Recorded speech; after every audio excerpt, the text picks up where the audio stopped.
खूप दिवसांपासून मनात इच्छा होती की अक्कलकोटला स्वामींच्या दर्शनासाठी जावं.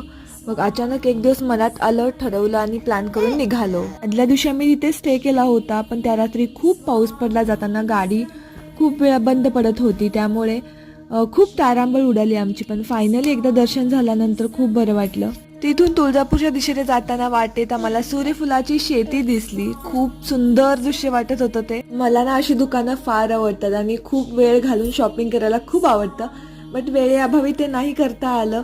तिथून आम्ही गेलो आत मंदिरामध्ये तुळजाभवानीच्या, आणि आतमध्ये इतकी गर्दी होती की मी नरेंद्र आणि राजनंदिनीला बाहेर थांबायला लावलं, कारण इतक्या मोठ्या मोठ्या रांगांमधून आम्हाला दर्शनासाठी जावं लागत होतं. फायनली 2 तासानंतर आम्हाला दर्शन घेता आलं. तिथून येताना वाटेत हॉटेल वाडा येथे आम्ही छान जेवण केलं आणि त्यानंतर पुन्हा परतीच्या प्रवासासाठी निघालो. वाटेत एक टी कॉफी ब्रेक घेतला, त्याच्यानंतर पुन्हा घरी येण्यासाठी निघालो. तर चला बाय. श्री स्वामी समर्थ.